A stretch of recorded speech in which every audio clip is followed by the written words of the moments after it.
The Meditations of the Emperor Marcus Aurelius Antoninus by Marcus Aurelius. Translated by George Crystal, 1888-1944. Book 6.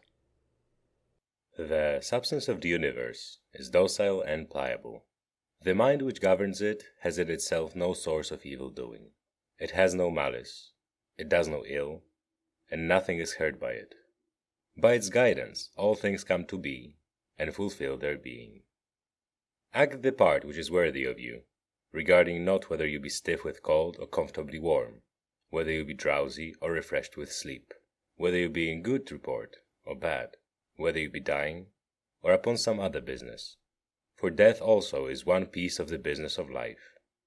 And, here as elsewhere, it is enough to do well what comes to our hand. Look within, let not the proper quality or value of anything escape you. All that exists will very speedily change, by rarefaction, if all substance be one, otherwise by dispersion. The guiding mind knows what its own condition is, how and upon what matter its work is done. The best revenge is not to copy him that wronged you.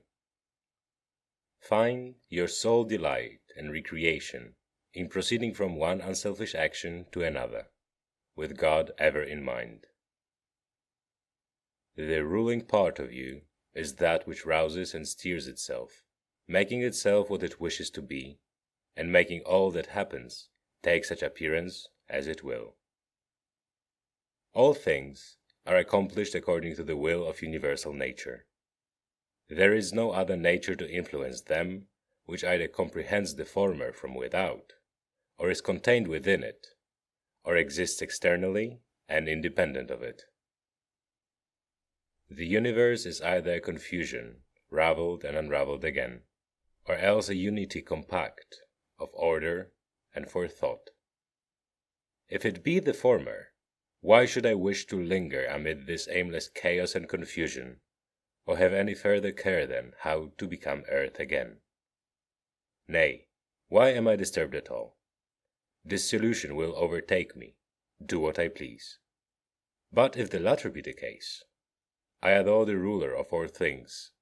I stand firm and put my trust in him. Whenever your situation forces trouble upon you, return quickly to yourself, and interrupt the rhythm of life no longer than you are compelled. Your grasp of the harmony will grow surer by continual recurrence to it. Had you at one time both a stepmother and a mother, you would respect the former, yet you would be more constantly in your mother's company.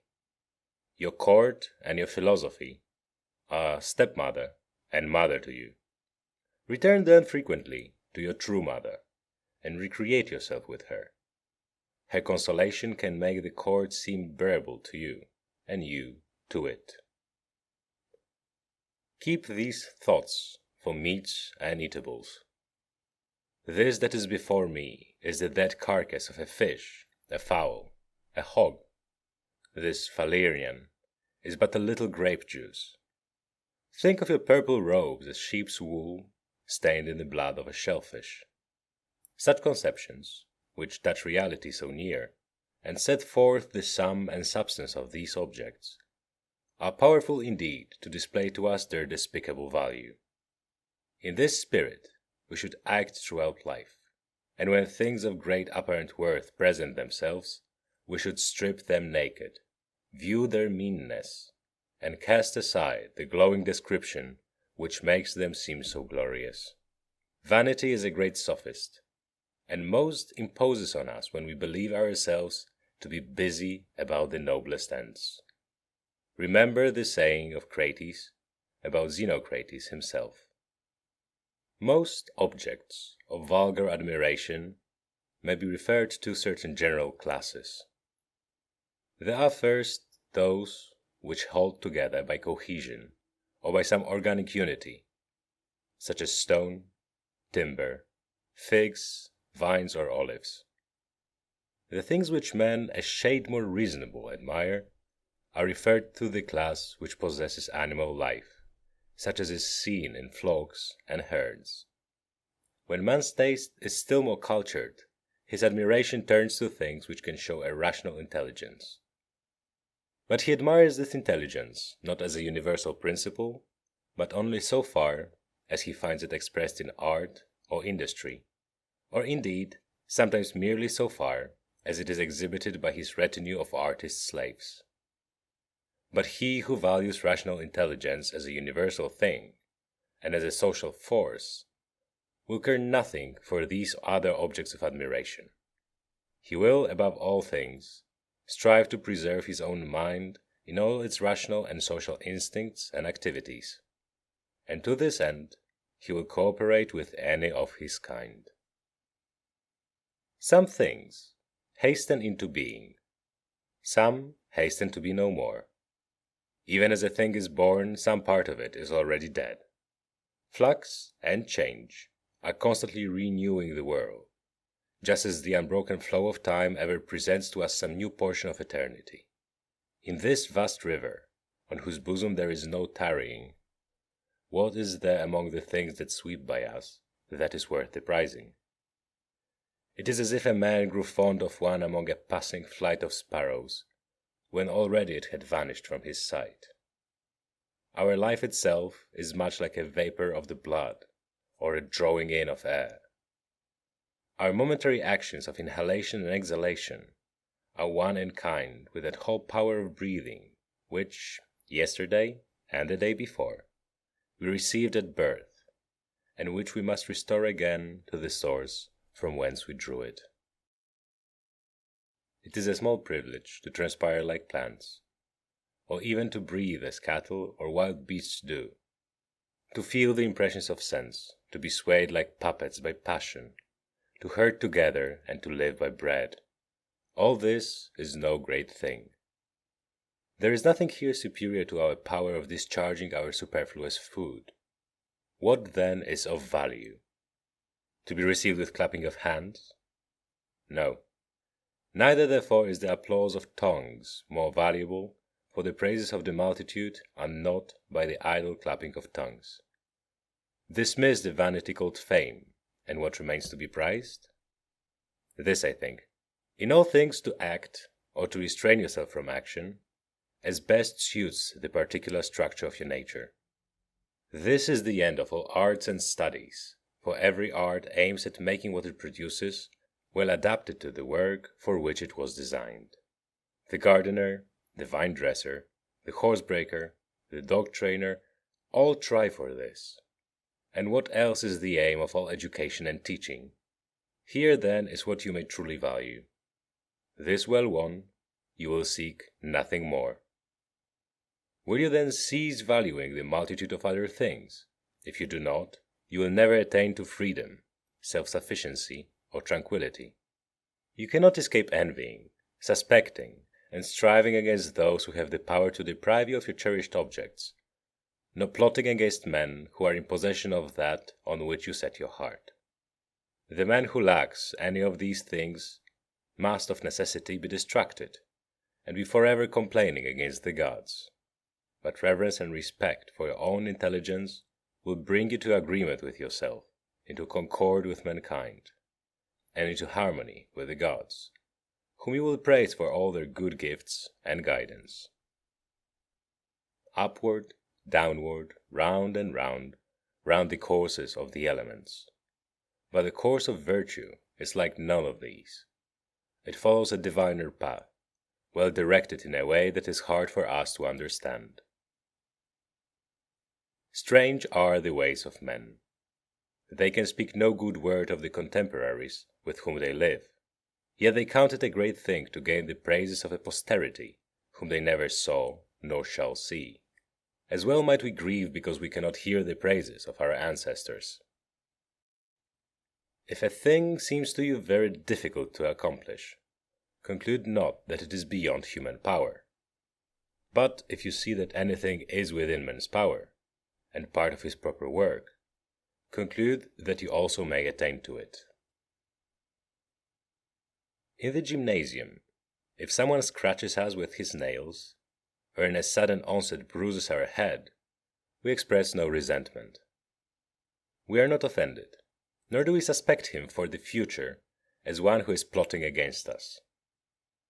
We are on our guard against him, it is true, but not as against an enemy or a suspected person. In all good humour, we simply keep out of his way. Let us thus behave in other affairs of life, and overlook the many injuries which are done to us, as it were, by our antagonists in the gymnasium of the world.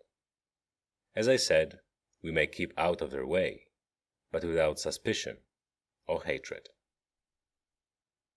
If anyone can convince or show me that I am wrong in thought or deed, I will gladly change. It is truth that I seek, and truth never yet hurt any man. What does hurt is persistence in error or in ignorance. I do my duty, and for the rest am not distracted by anything which is inanimate or irrational, or which has lost or ignores the proper way. Use the brute creation, and also all material things, in the spirit of magnanimity and freedom, which becomes him who has reason in using that which has it not. Towards men who have reason, act in a social spirit. In every business, call the gods to aid thee, nor trouble how long this business shall endure. 3 hours spent therein may suffice you. Alexander of Macedon and his muleteer, when they died, were in a like condition. They were either alike resumed into the seminal source of all things, or alike dispersed among the atoms. Consider all the many things, both physical and spiritual, that are doing within each of us at the very same instant of time, and you will wonder the less at the far greater multitudes of things, even all that is, which exist together in the one and all, which we call the universe. Should someone ask you how the name Antoninus is written, would you not carefully pronounce to him each one of the letters? Should he then begin an angry dispute about it, would you also grow angry, and not rather mildly count over the several letters to him? Thus in life remember that each duty is made up of a number of elements. We should observe all these calmly, and, without anger at those who are angry with us, we should set about accomplishing the task which lies before us. Is it not cruel to restrain men from pursuing what appears to be their own advantage?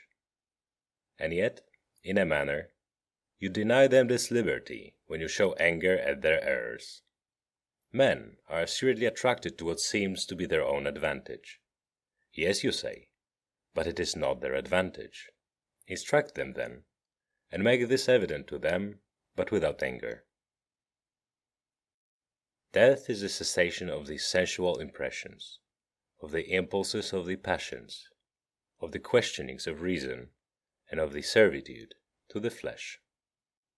It is shame and dishonor that in any man's life the soul should faint from its duty while the body still holds out. See to it that you fall not into Caesarism. Avoid that stain, for it may come to you.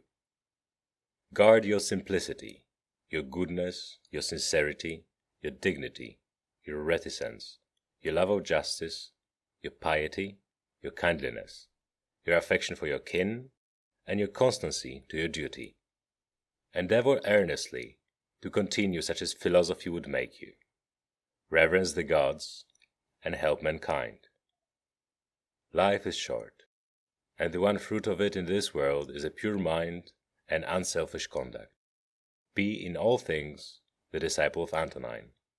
Imitate his resolute constancy to rational action, his level equability, his godliness, his serenity of countenance, his sweetness of temper, his contempt of vainglory, his keen attempts to comprehend things. Remember how he never quitted any subject till he had thoroughly examined it and understood it, and how he bore with those who blamed him unjustly without making any angry retort, how he was never in a hurry, how he discouraged calumny, how closely he scanned the manners and actions of men, how cautious he was in reproaching any man, how free from fear, suspicion, or sophistry, how little contented him in the matter of house, furniture, dress, food, servants, how patient he was of labor, and how slow to anger. So abstemious was his life that he could hold out until evening without relieving himself except at the usual hour. What a firm and loyal friend he was! How patient of frank opposition to his opinions! How glad if anyone could set him right! How religious he was, and yet how free from superstition! Follow in his steps, that your last hour may find you with a conscience as easy as his. Sober yourself, recall your senses, shake sleep from you, and know that it was a dream that troubled you. And, now that you are broad awake again, regard the waking world as you did the dream. I am made up of a frail body and a soul. To the body all things are indifferent, because it cannot distinguish them. And to the mind all things are indifferent also, which arise not from its own activities. All these are indeed in its own power, but it is concerned with only such of them as are present. Its past and future activities are indifferent to it now. No toil for hand or foot is against nature, so long as it is proper for hand or foot to do. No more, then, is toil contrary to the nature of man as man, so long as he is doing work appointed for a man to do. And if it be not contrary to his nature, it cannot be evil for him. How many are the pleasures that have been enjoyed by robbers, rakes, parricides, and tyrants? Do you not see how common artificers, though they may humor the public to a certain extent, cling to the rules of their art, and cannot endure to depart from them? Is it not grievous, then, that the architect and the physician should show greater respect for the rules of their several professions than man shows for his own reason, which he possesses in common with the gods? Asia and Europe are mere corners of the universe. The whole sea is but a drop, Athos a clod. All the present is but an instant in eternity. All things are small, changeable, and fleeting. Everything proceeds from the universal intelligence, either directly or as a consequence. Thus the jaws of lions, poisons, all evil things such as thorns or mire, are the consequences of the grand and the beautiful. Do not then imagine that they are foreign to that which you revere, but consider well the source of all things. He who has seen the present has seen all that either has been from all eternity, or will be to all eternity, for all things are alike in kind and form. Consider frequently the connection of all things in the universe and their relation to each other. All things are in a manner intermingled with one another, and are therefore mutually friendly. For one thing comes in due order after another, by virtue of local movements, and of the harmony and unity of the whole. Adapt yourself to the things which your destiny has given you. Love those with whom it is your lot to live, and love them with sincere affection. A tool, an instrument, a utensil, is in good case when it is fit for its proper work, yet its maker remains not by it. But within the organisms of nature there remains and resides the power which made them. You ought, therefore, to reverence this power the more, believing that if you act in deference to its will, all will happen to you in reason, for so in reason the universe ranges all. Whenever we imagine that anything which lies not in our power is good or evil for us, if the evil befall us, or if we miss the good, we inevitably blame the gods, and hate the men who are, or whom we suspect to be, the cause of our disaster or our loss. Our solicitude about such things leads to much injustice. But if we judge only the things that are in our power to be good or evil, there is no reason left for accusing the gods or for hating men. We are all cooperating in one great work, some with knowledge and understanding, others ignorantly and without design. It is in this sense, I think, that Heraclitus says that men are working even while they sleep, working together in all that is being done in the universe. Each works in a different way, and even those contribute abundantly who murmur and try to oppose and to frustrate the course of nature. The world has need even of such as these. It remains then for you to make sure which is the class in which you rank yourself. The presiding mind will assuredly use you to good purpose one way or another, and will enlist you among its laborers and fellow workers. But see to it that the part that falls to you lie not in the vulgar comic passage of the play of which Chrysippus has spoken. Does the sun pretend to perform the work of the rain, or Aesculapius that of Ceres? What of the several stars? Are they not different, yet all jointly working for the same end? If the gods took counsel about me, and what should befall me, doubtless then counsel was good. It is difficult to imagine gods wanting in forethought, and what could move them to do me wilful harm? What advantage would thence accrue, either to themselves or to the universe, which is their special care? If they have not taken counsel about me in particular, they certainly have done so about the common interests of the universe, and I therefore should accept cheerfully and contentedly the fate which is the outcome of their ordinance. If indeed they take no counsel about anything, which it were impious to believe, then let us quit our sacrifices, our prayers, and our oaths, and all acts of devotion which we now perform, as if they lived and moved amongst us.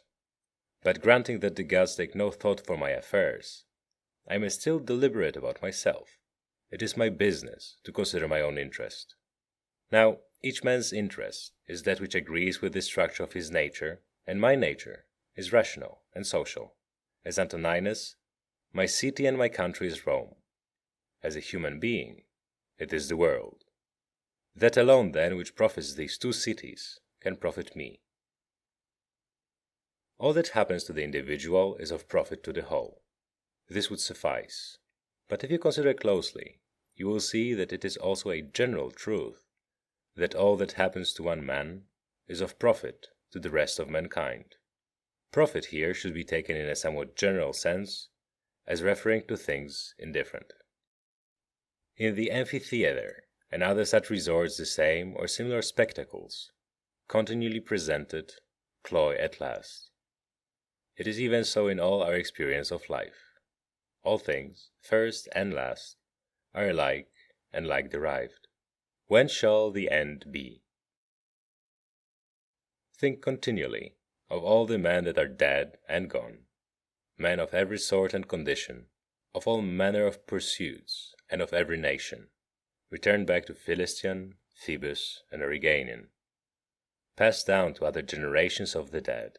We must all change our habitation, and go to that place whither so many great orators, so many venerable philosophers, Heraclitus, Pythagoras, Socrates, and so many heroes have gone before, and so many generals and princes have followed. Add to these Eudoxus, Hipparchus, Archimedes, and other keen, great, laborious, cunning, and arrogant spirits, yea, such as have wittily derided this fading mortal life, which is but for a day, as did Menippus and his brethren. Consider that all these are long since in their graves, and wherein here is the harm for them, or even for men whose names are not remembered? The one precious thing in life is to spend it in a steady course of truth and justice, with kindliness, even for the false and the unjust. When you would cheer your heart, consider the several excellencies of those that live around you. Consider the activity of one, the modesty of another, the generosity of a third, and the other virtues of the rest. Nothing rejoices the heart so much as instances, the more the better, of goodness manifested in the characters of those around us. Let us therefore have such instances ever present for reflection. Are you grieved that you weigh only these few pounds and not 300? If not, is there greater reason to sorrow if you live only so many years and no longer? You are satisfied with your allotted quantity of matter. Content yourself then likewise with the span of time appointed you. Try to persuade men to agree with you, but whether they agree or not, pursue the course you have marked out when the principle of justice point that way. Should one oppose you by force, act with resignation, and show not that you are hurt. Use the obstruction for the exercise of some other virtue, and remember that your purpose involved the reservation that you were not to aim at impossibilities. What after all was your aim? To make some good effort, such as this. Well then, you have succeeded, even though your first purpose be not accomplished. The vainglorious man places his happiness in the actions of others. The sensualist finds it in his own sensations. The wise man realizes it in his own work. You have it in your power to form no opinion about this or that, and so to have peace of mind. Things material have no power to form our opinions for us. Accustom yourself to attend closely to what is said by others, and as far as possible to penetrate into the mind of the speaker. What profits not the swarm, profits not the bee. If the sailors revile their pilot, or the sick their physician, whom will they follow or obey? And how will the one secure safety to the crew, or the other health to the patients? How many who entered the world with me are already departed? To the jaundiced, honey seems bitter, and water is a thing of dread to those bitten by mad dogs. To boys a ball is a glorious thing. Why then am I angry? Has error in the mind less power than little bile in the jaundiced, or little poison in him who is bitten? No man can prevent you from living according to the plan of your nature, and nothing can befall you which is contrary to the plan of the nature of the universe. Consider what men are, whom they seek to please, what they expect to gain, and how they go about to compass their ends. Think how soon eternity will shroud all things, and how much is already shrouded. End of Book 6.